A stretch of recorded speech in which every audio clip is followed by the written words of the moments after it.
In this episode of The Art of Faction War, I have a sit down conversation with Phantomite.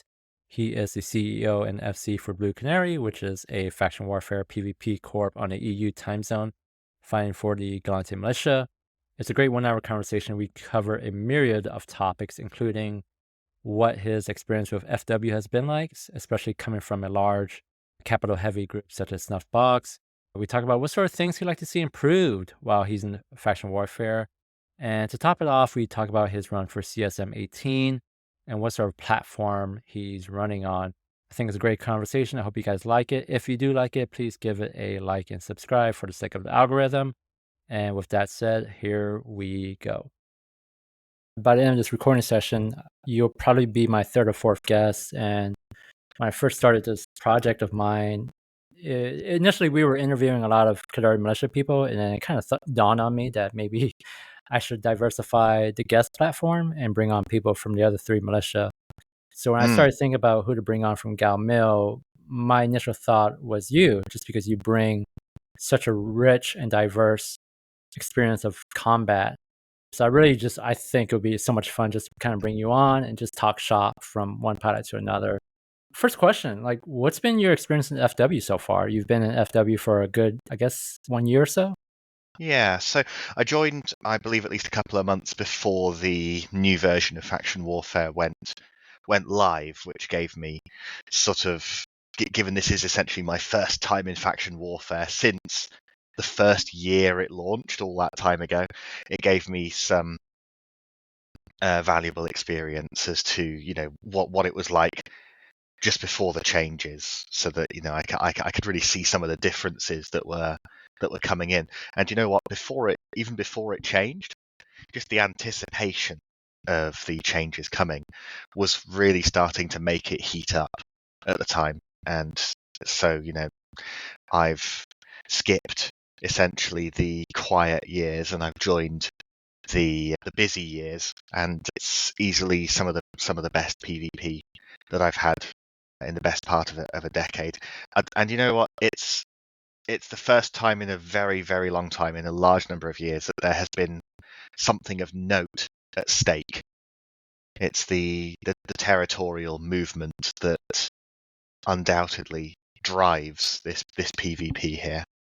Do you like that? Because I say this as someone who's been at FW since 2012. This is now my third tour with FW, and there's always been something, at least I feel like there's always been something at stake when it comes to territory and whether or not you get evicted or not. So what's been your experience with this version of territory and eviction versus what's happened in the past? Well, essentially, I've lived in and fought in low-sec for most of my EVE career, and the vast majority of that time spent in low-sec has been as a pirate. So before Faction Warfare, I've not had my home be at stake. As a pirate, I've been able to just dock wherever I like, and I knew going into this, especially with the changes with citadels and things like that, that this was going to be, on the face of it, limiting several things. A lot of outsiders of Faction Warfare who are looking for content are feeling that the limitations of Faction Warfare are exactly that, limitations. And so for me turning up here, I took a gamble on not being able to get locked out of a bunch of my stuff, and it's that penalty, it's that potential that really drives the need to fight here, and it's offering so much more combat than being a pirate. Interesting. Let's start off with, like, what do you like? I mean, obviously it's a lot of PvP. Do you think the type of PvP it presents itself is to your satisfaction? Because I think one of the biggest criticisms that outsiders have about FW is that, it's just too much frigs and desis and maybe T1 cruisers. What's been your perspective, especially coming from someone who's thrown a lot more expensive stuff? Well, it's sort of a double-edged sword, really. The limitations in ship types is it does two things. On the one negative hand, it really has severely narrowed down the choices of ships, the available ships that are actually going to get you fights, get you into places, is far, far lower than most people, and well, pretty much everybody outside of faction warfare is used to. But at the same time, the other edge of that sword is that it is keeping the price, the barrier of entry as regards ship price, lower than outside in a lot of places, especially in fleet work. So that's a very inclusive thing. It also levels the playing field a lot between somebody who has 10 million skill points and somebody who has 250 million skill points. There's not a lot more that you can get out of a lot of these ships with huge amounts of SP compared to compared to somebody who doesn't have as much. If they can T2 fit it, then you versus them is going to be a lot closer than outside, where you might be buying a more expensive ship and then spending more on the fittings as well, just stacking your advantages here. And this lower price of the general ships that are in use is, it makes people a lot more okay with losing them. I mean, this is still Yeah. EVE Online. People still don't want to lose, but that to make fights happen, there's big stakes with territory, but with the ships that people are fighting with, the stakes are low. It's a winning combination. Yeah, as of this recording, about 2 or 3 weeks ago, CCP made another balance pass where they basically reallocated the Plex sizes, where there are now more mediums and larges in the opens and more advances rather than novices or navies, I should say. And Yeah. they've made battlefields much more valuable from a victory point standpoint. What's your thoughts on that? And before you answer, me personally, I love it. I say this Yeah. as not just as a pilot, but as a FC for my own corp. Like, we joke that we love flying cruisers and above. And a lot of my guys have enough SP that they can fly T2 stuff like hacks, vagabonds, Hugens, whatever. What's your perspective? It's two things. It's not just the higher value and numbers of mediums and up. It's also they've increased the number of advanced plexes compared to what it was before. Now, the advanced plexes in theory, makes the available ships that you could fly makes it a much bigger selection of ships. I haven't seen that in practice yet, and I think that still comes down to the fact that people who are in Navy ships obviously wouldn't really necessarily want to fight a set of advanced ships, and they can carry on in the Navy plexes. But what you mentioned first about there being a much higher value assigned to larger than small and novice plexes, that is doing really well in increasing the amount of cruiser and up activity. Battlefields are being fought over a lot more often than previously.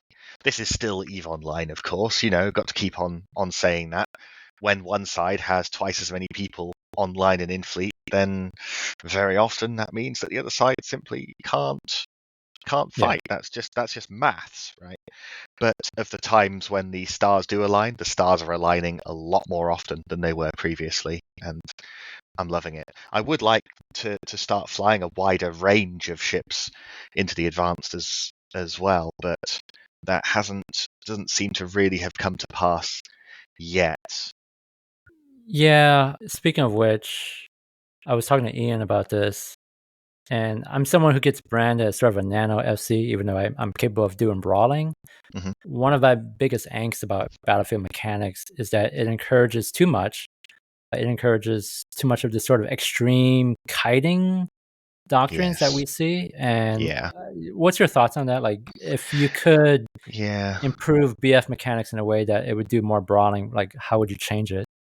Well, we've seen with all of the other plexes, novices up to larges, that the design of those plexes being a gate that dumps everybody onto the same predictable spot, and that the capture ring isn't particularly large and that it's a single capture ring on the inside. Those plexes all very heavily promote brawling, which is in fleet work is virtually eliminated in everywhere else in the game. Battlefields, of course, is different.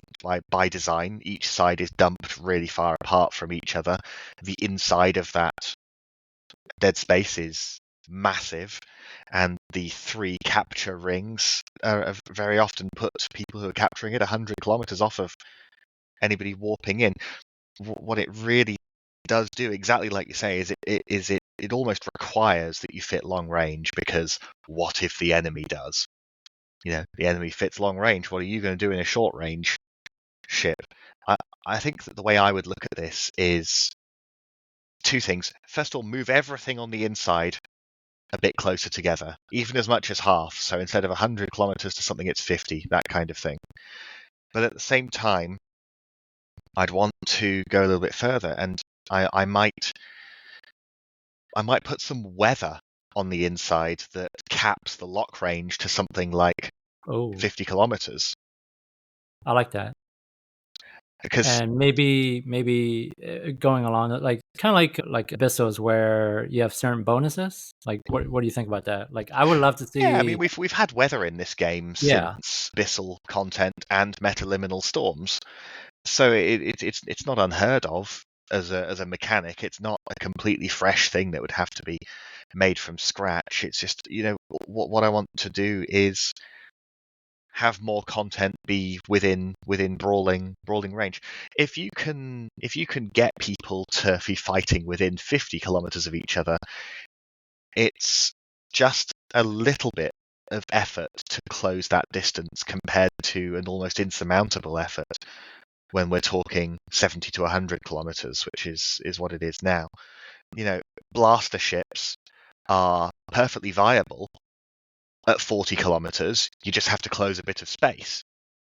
It is possible for it to work. I was looking at your notes, and on your website you said, I'm quoting here, Navy Cruiser Balance Pass. The Executor Navy issue has become an instant king across many areas of space and types of PvP due to its huge flexibility, slot layout, extreme DPS, and utility. Other Navy cruisers have been left in the dust, some much more than others, and I like to push for a full balance pass across the whole line. End quote. So, with that said, which faction cruisers do you feel like have been left in the dust?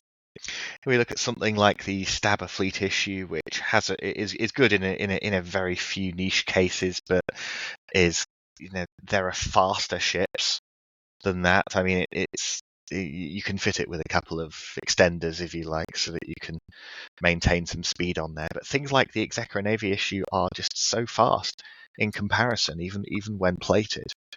It doesn't do a lot of damage. The Scythe Fleet issue is very underutilized because it's got some reasonably high DPS, but it's lackluster in a lot of other areas. The Caracal Navy issue is pretty good. Caracal Navy issue is pretty good. The Osprey Navy issue would be my choice over the Caracal for sort of running around at high speeds and being able to shoot frigates a bit better and the extra utility, things like that. But then we look at something like the Omen Navy issue as well, which has terrible capacitor. Yeah. Very overly tight fitting. I mean, it's a cap heavy ship and it has a terrible capacitor. It's just not a ship that I feel is particularly standout in kiting. They've got brawling options, obviously, in the Orgora Navy issue. I think that ship is pretty good. I think that's in a pretty good place. But I talk about a balance pass across all the Navy cruisers, and I largely mean bringing the ENI in line and bringing some of the underperforming ones up a little bit. But I also want to have a balance pass on all of those ships because they are extremely heavily used now, or they could be extremely heavily used because of the faction warfare Navy meta. Although I will say, actually, Really like the Scythe Fleet issue. I love its flexibility. My corp, we actually joke that there's a couple good fittings you can really get out of the Scythe Fleet issue, and we really enjoy flying that a lot, especially if you have mid-grade crystal implants. For example, I love flying the like warp drive extra large ASB fit with mid-grade crystal implants. Like, you can really get a lot out of that, and I think that's the fit, or just a pure buffer fit. That's the fit you want to use if you want to catch some of these nano ENIs that's rolling around the war zone. People are like, how do I fight the ENI or the nano ENI? I'm like, dude, either a shield Scythe Fleet, or if you want to go cheap, Stabber with a scram. Stabber with a scram is good. You also said faction warfare is a primary source for in-demand ships with a rebalance of particularly Navy battleships. Faction warfare has the opportunity to have a more vast and eager market of consumers. Can you expand on that? Yeah, so for a long, it's not so much the case at this moment, but there was a sort of 6 or 7 year period where the game was Macarials online, where battleship fleets were concerned, because they could do all the mids, they could do plenty of tank, and they had the most valuable fleet weapon system in the game. They had the artillery. It's moved around a bit. A lot of people have had forays into nightmares as well. Currently, it seems to, especially in low sec, have settled on Tempest fleet issues because they are cheaper, they achieve the hit points that these groups want, and they have mids and they have utility highs as well. But there are ships like the Apocalypse Navy issue, which don't do any damage. There are ships like the Dominic's Navy issue, which are slightly weird when it comes to fleet usage in their stats. I think that I'd love to see two things. I'd love to see a balance pass across these ships to turn them into the ultimate fleet, large fleet ship of choice.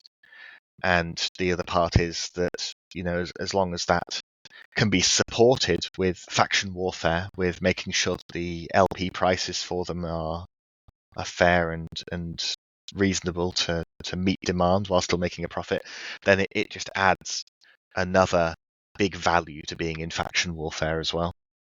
Which Navy battleship do you think needs a rework? I'll tell you one that doesn't, first of all. And then we'll go on to one that does. Yeah. The Megathron Navy issue, I believe, is perfect. I believe that the situations in which you use it in the game are very imperfect at the moment because of the long range meta of fleet fights outside of Dead Space. I think that the ship is great. I don't think that blasters or the hull itself need a look to try and get them back into fleet combat. I think that a lot of the situations in the game around shooting structures and could really do with some interesting rebalancing to look at bringing these things close together. If we were going to look at a Navy battleship that I think really did need to get looked at, although I mentioned the Apocalypse Navy issue, it's difficult to recommend that as one in particular to increase its damage, because otherwise you start to obsolete things like the Abaddon, which I think is a well-balanced T1 battleship. I don't want to obsolete T1 battleships. Let's take a look at something like the Raven Navy issue. That ship is criminally useless in a lot of situations. There's barely a reason you would use a Raven Navy issue unless you were time traveling back to 2008 and you wanted to run level 4 missions. There are just all sorts of ships you would use instead. Do you think the bonus is useless? I'm bringing it up in Pythor already. I think the bonus to reload, I believe. Bonus to reload. Who cares? Yeah, exactly. Yeah. Let me bring it up. There it is. No, it doesn't have a reload. It doesn't have a reload bonus. It has a. I'm thinking of this. I'm sorry. I'm thinking of the Scorp Navy that has a reload bonus. Scorp Navy's pretty good. Yeah, Scorp Navy's pretty good. The Raven Navy issue. Here's the thing: you don't want to make it a straight up missile boat because it starts to encroach upon the Scorp Navy too much. It's got application bonuses on the Raven Navy issue, but it doesn't really do a lot more than that. There are other ways to improve your application, such as painting and webbing your targets. Yeah. Excuse me. And that's why the Scorpion Navy issue is already a brilliant Raven Navy issue. You know, the Raven Navy issue, it needs something else. You know, it's got its hit point bonuses like every single battleship has. There we go. I'm just bringing it up. It's got 7 mid slots. It's absolutely ripe for a rebalance. It's got a full complement. Yeah, I forgot about that. It's got 8 launchers. I thought it had 7 in the utility, but it's got bonuses, layouts, and hard points that really dictate how it should be fit. The only way it can be fit, and after that, it sucks. I mean, it basically hasn't really been looked at since, well, perhaps since I started the Been a game in while. Yeah, about it's been a while. 2007. Yeah. You know, I tell you a ship that I really like that doesn't get utilized enough is the Dominic's Navy. I feel like the Dominic's Navy, it's a poor man's Kronos. Like if you can't afford to fly Kronos, fly a Dominic's Navy with the caveat that you're active tanking and you got mid-grade or high-grade Asclepians. Yeah, I looked at some fits for that, and that thing is a beast of a tank. it is. There's not a lot of reasons you'd want to use it in a fleet, though. Yeah. Perhaps if the game was more brawling friendly with its situations, then you could start to make it work with those drones. But at the same time, why wouldn't you just use a Navy Mega if you were in brawling range Interesting. in a fleet situation? I mean, I know it's got its local rep bonus, so it's not really intended for that, but it's just not cutting it at the moment. I really feel that, you know, the primary focus for Empire Navy battleships should be fleet work over solo work, solo and small game work. Okay. Enough about ships. So I think at this point you've joined 3 of the 4 militias. You've done Kadari Yes. first. Yes. You're obviously right now you're in Galmail. I think you did Mimitar. Is that correct? We did Minmatar briefly. We moved down to Amamaki. The reason that we left Caldari in the first place was that Gallente packed up and left. And having no enemies is death. So we packed up and we went down there because it was all the action was hot down there. We elected to join the Minmatar because we had recently had a bunch of ex-Gallente people join us, and for a lot of sentimental reasons, they wanted to remain somewhat true to the law. We moved down there just before CCP unlinked the 2 wars from each other. So initially we joined the Gallente militia for just a few days or something like that, and then we joined the Minmatar militia after that. We joined the Minmatar militia for combat reasons as well, and that was that what we were seeing was, when we got down there, we were seeing the Amar being the guys bringing the most organized fleets, and we saw the Minmatar taking a lot more kitchen sinky stuff, but in greater numbers.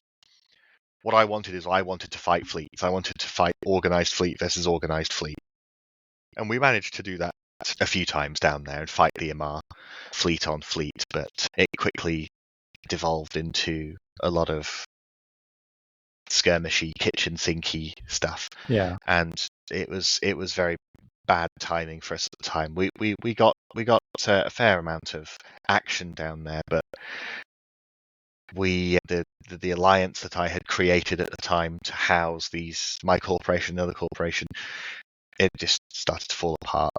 People weren't really feeling it. One of the other leaders had left, and so everybody who was following that leader there stopped logging in as well. And you can't tell people that they have to come and play a video game. So well, you can, but it's hard to get. Yeah, I totally hear you though. Yeah. So we moved back up here and we joined Gallente. We joined the Gallente because the EU time zone of sedition was very weak at the time, and Right. Caldari had pushed everything back, far back. So, joining the winning team is for losers. And so now I think it's over the past few months that we've been here, we've been having twice the fights that we had been having in the first six months or so of faction warfare. It's been huge, and we seem to have clawed back enough territory that both of our sides are now kind of just stuck pushing hard at each other. It's Yeah. very comfy. Yeah, I mean, it's interesting you say that because from an outsider's perspective, when I look at your core, there's no doubt in my mind when it comes to EU time zone. I think you guys are the king, at least on this side of the war zone, not just for Gal Mail, but probably Cal Mail as well.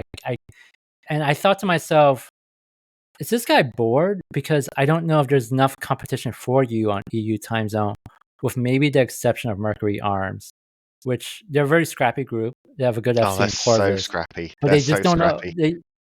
But they just don't have enough manpower to go head on with you at times. Not to say they always lose fights, because I know they do. They don't. Well, what I've found is that especially with Corvus's guys, they're some of the most active militia, some of the most relentless militia guys that I've ever seen. Obviously, I've flown with Corvus when we were in Caldari a lot, and now we've been fighting each other a lot. My knowledge of how it has been for the last 3 weeks or so is very weak because I've been spending my time not leading fleets and attending fights because I've been using that time instead to talk to people during this campaign season. But I know that the guys are fighting each other. I'm still in the channels, I'm checking the kill boards, I'm joining TeamSpeak, seeing how they're doing. And before that, it was the same as well. Corvus seems to have some kind of real fire in him, defending his holy land. That kind of enthusiasm is what really drives faction warfare. If people aren't really bothered about defending their home, that kind of thing, then it doesn't really work for fights, and he will keep going. He's also active at all sorts of different times of day with his fleets as well, which is interesting, which is more than I do. I'm typically EU evenings, and that's kind of it. Whereas I see him bringing stuff sometimes in the evenings, sometimes in the middle of the day. I haven't checked to see if he's catering to the US Yeah, time I zone, think but I part think of that it. would probably be too much. Yeah, well, I think part of it's just because of his job as well. So, because Sure. I know what he does for a living. So, Mm. what is there anything you'd want more out of FW? The reason why I ask this is, especially because you're a former Snuff FC. Obviously, you guys have a reputation for being very capital heavy. Like, do you wish FW was more capital centric at all? The last 4 or 5 years, capitals have been expensive, then even more expensive. And while it would be nice to be using a handful of caps from time to time, it's not really been my favorite kind of thing. I like to have a coherent fleet of reps, DPS, maybe tackle and E-war as well. I like to be coordinating that rather than dread brawling, things like that. I like a good dread brawl as well, but it's not the main thing that I'm really looking for. What I'm looking for is what is happening in faction warfare. So what I would like to see is I would really like to see more opportunities for battlecruiser brawls. But typically the only battlecruisers that you see because of the size limits are Drake navies and Cyclone fleet issues, because everybody Yeah. needs the range. Everybody needs the range. So it's all fast shield at the moment, whereas I'd love there to be some more realistic situations where I can bring plated harbingers and hurricanes, things like that. That would be great. You know what? But unfortunately, the ENI exists, and the ENI is the best battle cruiser in the game. You mean cruiser? No, I mean battle cruiser with those stats. ENI, the Executor Navy issue, is obviously Oh, the okay, got best it. cruiser in the game, but it's also the best battle cruiser in the game because it performs like one. Oh, I see what you're saying. Actually, here's an idea I have for battlefields. I would love to see an advanced battlefield where you limit it. It's a hard cap at 10 pilots per side. Can I have more than 10 pilots? Obviously, you're allowed for advanced ships, but probably with a cap on T2 logic, maybe max 2 or 3 T2 logic. They allow you to bring in command decies. They allow you to bring in recon, electronic attack frigates, things like that. What do you think? Like, that's my thought. I think that would be a I think lot of that's fun for smaller groups like mine where we can fly advanced stuff, but we can't necessarily feel like a 20-man Navy battlefield comp. I think that there are some very dangerous things around, specifically the game having mechanics to cap your numbers for certain things, because then we start to move into the realm of arenas, proving grounds, even though they are semi-abandoned, they're basically abandoned at the moment. It's a mechanic that it's a feature that concerns me, because while I do believe that it creates a lot more content in the game, especially good for streamers as well, which is nice. They needed something. I do believe that it does take a little bit out of the sandbox. Numbers limiting is also present in the key sites where you can stick 3 people inside and then the gate locks behind, essentially turning it into 100% safe PvE. This would be abused immediately by people just bringing 10 alts in the opposite faction so that they can farm essentially in peace. Battlefields have a huge effect on the control of systems. So this would be instantly completely cheesable if you had this. I think perhaps something that I might propose instead is that perhaps what if there was such a thing as an advanced medium battlefield? So cruisers and below only. Oh, okay. So we're not limiting pilot numbers, but we are limiting ship sizes. Coupled with the idea that maybe you bring in the control zones a lot closer. That way, it's not this extreme kitey thing. Perhaps, yeah. I mean, when I talk about bringing battlefields into a more broadly meta, perhaps there is room to have 2 types of battlefields. Perhaps there's room to have the originals, and it's just a 50-50 coin flip. Is it going to be a broad battlefield, or is it going to be a tight battlefield? Perhaps that's the way to do it, so that we can maintain fighting in both. Yeah. Okay, it's a good idea. I just feel Go ahead. limiting the numbers of people is essentially arena combat and just instantly exploitable. Yeah, that's fair to say. I think, and just like you said 2 minutes ago, I've gotten sick and tired of the whole, and I know I'm not the only one, but I've gotten sick and tired of the whole CFI versus Yeah. fake Navy issue thing that's going on this side of the war zone. So let's switch up. Let's talk about your CSM platform. You're running for CSM again. Me personally, I don't think CSM moves the needle as much as I want it to, because it's dominated by a bunch of no blocks whose only interest is to protect their territory. I know that's a very jaded view, but that's my view. Why are you running again, and what are you running on? Well, every single year, the heads of the blocks tell us it's going to be different this time.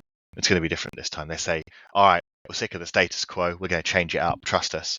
And they've told us that for about 7 years in a row, every single time. So anybody who believes that is just a clown at this stage. I would say that you're definitely right that the incentives of null blocks is to put people in who are going to be pushing for the survival of the party, not the fun of their members. You got to remember that the good people who fly as members of a null block, these are all human beings. They're all playing under a null block. They're here for fun.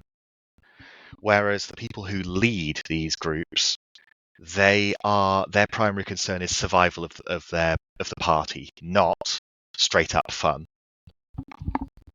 So what you will see from these guys is they, the members of Null Blocks, they are independent thinkers. They are capable of, and a lot of them do vote their own way. However, thousands and thousands of people will just pick up the ballots that the leaders send, and they need to understand that the incentives between themselves and their leaders are two different things.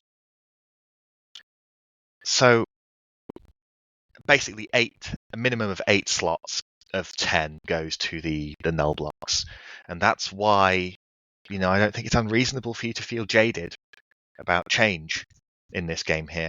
However, I've have been a member of the CSM, and I do strongly believe that the right people in the limited independent spots can make notable change, even in an overwhelming tide of opposition. So I'm running on a bunch of different things that I want to change in the game. Some big, some small. At the top of the pile is something that most people who've heard from me aren't going to be surprised to hear, is I want to nerf the projection ability of Ansiblex gates. Explain more about that. So what Ansiblex allows these super large groups to do is have their cake and eat it. It allows them to stack their entire force of pilots vertically in their home system, and it allows them virtually comparatively instant access with all of those pilots to the edges of their empire at the same time. Now, what this has led to is it means that they are capable of holding all of this territory without actually being there. And what it does is it brings those borders virtually right up to their headquarters where they all live. When the borders are within instant reach, the borders are close. Geographically, those borders are 2 or 3 regions away from the center in all directions. And so when this all contributes to having vast tracts of unused and unusable space by anybody else, because it can be instantly contested, essentially within minutes of anything turning up there that would be able to make better use of it. And it also allows these groups to function while making everybody around them blue, because they can just then use those blue friends gates as well to keep on going, so that they are always, all 3 of them, in reach of the borders of the other blocks. And the way that I want to change this is it's extremely simple. It's add fatigue, or a form of polarization, to the gates, so that the fastest option to travel long distance is by taking regular stargates instead. Essentially, by removing the instant travel ability over vast distances, this will ask these super large groups to make a choice, and that choice is bring your borders inwards if you want instant access, or spread out so that you can cover all of those borders. A lot of people might characterize me as wanting to break up the blocks, and I don't care whether they break up or not, but it's this spreading out that is going to be good for the entire game, because we're all linked. All these areas of space are linked. Wormhole space, lowsec, we are linked to nullsec economically and through political power as well. What's another thing you would change? About nullsec in particular, or just something else I would change? Oh, well, actually, just in general with your CSM platform, because I'm looking at some of my notes. Like, for example, you said you would like to see more fleet combat based alliance income. Can you talk more about that? Oh yeah, damn. Hey, do you remember when were you playing before the advent of Citadels? I was. Yeah, I've been playing since 2012. Oh, perfect. So you'll have been there perfectly during the time when moons were passively mined by a POS. They would get a chunk of the materials every hour, not sort of after 30 days while it pulled a chunk up. And the work, there were 2 types of work. There was the hauling, and there was the fighting. This was an income source where the work was essentially fleet fighting. And this worked for nullsec and it worked for lowsec. We had it was basically the only thing that you could put at stake as a low-sec pirate group. And it was worth fighting over, and people did fight over it. Here we are in faction warfare, and what's at stake is our territory. Back then, as a pirate group, here is the item. You make money while you hold it, and it is worth fleet fighting over because of the value of the materials. It worked to generate conflict.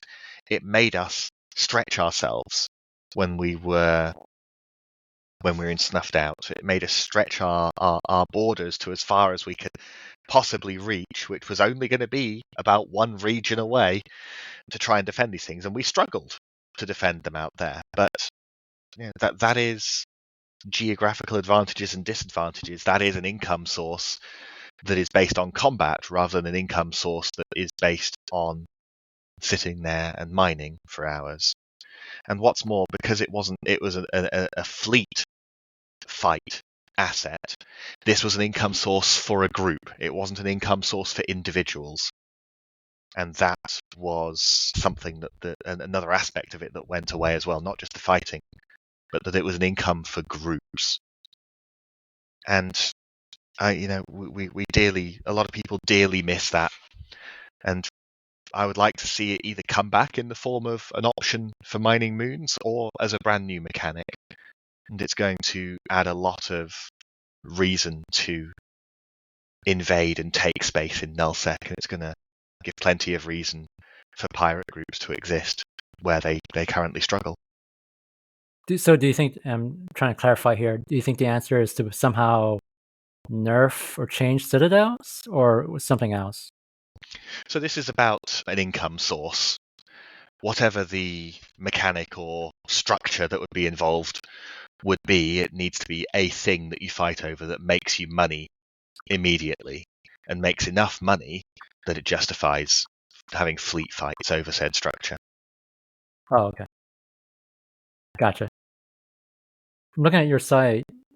You said you want a strong return for trust-based mechanics. Oh, damn. Can you talk This more is a about cool that? one. Yeah, this is a cool one, right? So, have you spent much time in nullsec in the past? 2 months. That was it. I got bored so quickly I moved back to lowsec. Hey, fair enough. So, you'll have used POSes nonetheless in lowsec or nullsec. Have you ever used POSes where you had to type a password in before you could enter the shields? I have. Yeah, so that was interesting. This is far more important for nullsec than it was for anywhere else. Back when the two types of structures in nullsec were outposts and POSes, you would use the outpost as a place to live, and you would use the POS as a place to stage, be it on a Titan or to wait with your entire fleet before warping somewhere into a fight. And typically this was going to be password based. What people would have to do in larger groups is, let's say they were going to bridge from a Titan that was within the shields. They would have to make a choice. And that choice was tell everybody the password so people can come inside to get on the Titan. Or don't tell them the password and they have to wait on the outside of the shields.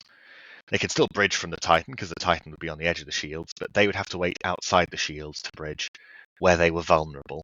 This is something that has gone away with access lists.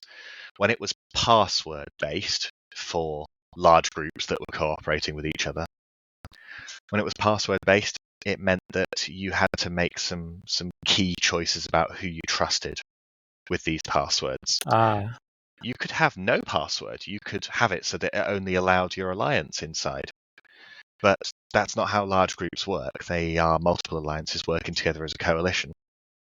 So more often than not, it was password based. And people would have to choose between vulnerability or betrayal. And interesting things happened in both of those circumstances. That's not a thing anymore. You just have an access list which isn't leakable. Obviously, it's not something that can be leaked that somebody else can illicitly gain access to. And this is essentially a natural dampener for very large groups. Trust is a toy that you can play with when you are a smaller group, and it's a toy that is naturally taken away from you when you want to be a very large group. And that's, in essence, a perfect application of a sandbox-based mechanic rather than a hard limit. It's interesting. Never really thought of it that way. So, do you think the fix is something just as simple as mechanics that ask people for a password? Like, is it that simple, or what? It was that simple back then. I mean, these days we have tether, and I have various plans for how tether could be removed from the game while still allowing people to effectively stage, be it on a Titan or with their friends waiting to go and do something. It is something that could easily come back, and a password has worked in the past. I don't see why a password couldn't work in the future as well. Okay. What other changes would you like to see? There's a very small one here. It appears small on the face of it, but we need to remove the rats from gates in nullsec. CCP removed a lot of the places that I think essentially belt rats could spawn, but they needed to go somewhere, so they all ended up on the gates. And a gaggle of rats on a gate is a real impediment to solo and small gang players in nullsec. It's not a very commonly talked about problem. It's not one of the biggest problems in the game, but I'd like to bring it up, and a lot of people who might hear that are probably going to go, yes, I know exactly what you mean. It stops you from cloaking because they're locking you, so you can't sit on a gate and wait to catch something. If you're in an interdictor or something, it's not that hard for the rats to hit you, even if you're moving, and you don't have a huge amount of hit points in a dictor, that kind of thing. I'd like those rats off the gates. Send them somewhere else. Put them on a Poco or something. I don't care. Looking under your faction warfare notes, you want iHub grids to become dead space, so make them behave more like an open complex where free content is in line. Can you talk more about that? Well, as you'll be very aware, living up here in Blackrise and the surrounding regions, Snuffed Out does not come into dead space. Snuffed Out doesn't come to dead space. They do not show up to dead space. They could get some great kills. They could get some great fights if they realised that what a good time we were having there. So if any of them hear this, petition your FCs to fly some Navy ships more often, and you can come and have some good fights. But when it comes to bashing the iHub, it typically, especially up here, has to be done in a lot of smaller ships that can run away. And that's a real dampener on the possibility of getting a big fat fight over essentially what should be the prestige moment in taking a system. It's quite literally as simple as the fact that Sinos can be lit somewhere where people are bashing means that groups who have a very high capital ability are just going to drop it repeatedly, really kind of taking away. It's really sort of like missing a excellent opportunity for another place to fight. I don't know how I feel about that. I personally like the open style that iHubs present because it allows you, and it doesn't really happen too often, just because, like you said, usually when it comes to an iHub, people are bringing kitchen sink stuff, and I it's rare I could think of a time where, at least in recent memory, somebody was bringing an organized comp. But when we do bring an organized comp, I actually like the ability to warp from one ping to another ping on grid, manipulating the grid as best as you can. So I don't know how I feel about turning iHub grids into a dead space. Well, there are things that would be lost. The way that I see it is that there are plenty of things to gain. There's nothing stopping capitals or blobs turning up there. They can Sino outside and warp in instead. We've both sort of talked about our longing for something other than heavy missile meta in battlefields. Yeah. But there does need to be a spread of available tactics in faction warfare. And there is nothing in faction warfare, fight-wise, telegraphed more than an upcoming iHub bash. Because everybody in the world sees the percentage ticking upwards towards the vulnerability. So given that it is hugely telegraphed, it's the ideal currently missing opportunity for the biggest fleet fights that faction warfare could possibly offer, but it is dampened by the hot droppability of it. Out of everything you've suggested, either on this recording or on your site, what do you think CCP is most likely going to change? Like, what's most feasible for them to change? CCP has said that of the +2 candidates that they'll be picking from positions 11 to 20, that one thing they'll be looking at is they will be picking, one of the aspects they'll think of is what their roadmap is like. This implies that a lot of things aren't changeable by the CSM if it's not already on the roadmap as something they want to look at. And I don't think that's as true as people might worry. I don't know what CCP's roadmap at this moment is like, but when I look at an important big change, like finally nerfing the projection of Ansiblex, I am, from my conversations over the last couple of years with various people at CCP, I know that those guys at CCP, a significant number of them, a significant number of the right people at CCP, do want these good changes that will start towards bringing actual war back to nullsec. So I have no doubt that getting my biggest thing done, which is nerfing of Ansiblex, is completely possible. I believe it is completely possible to get that done this year. Obviously, I believe I'm the right person for it. I wouldn't be running for CSM if I thought I wasn't the right person to get this done. But I believe that is completely achievable. It's the biggest thing I want to do, and I believe it's completely achievable. So that's what I'm looking to work on, and that's what I believe is realistic that CCP will change. I think a lot of, I'm trying to process this. I think a lot of NoSec pilots are going to be so against that. But I think if CCP does make a change, I think in the end people will adapt. On the contrary, right? So let me look up the Reddit thread. Okay. And while you're looking at that, the reason why I say that is just, you know how NoSec pilots are. They're so resistant to change. They want to be comfortable. A lot of us are, not just nullsec. But there is a thread on Reddit from about a year ago, posted by Gideon Zendikar. The thread title that people will be able to look up is "Hey CCP, we don't like Ansiblex gameplay." Gideon harvested a huge list of nullsec and small gang FCs, and they were all willing to sign this here. Oh, okay. So there is a very broad spread of people, even people from block groups like Initiative, Fraternity, CVA. I believe he didn't get any signatures from.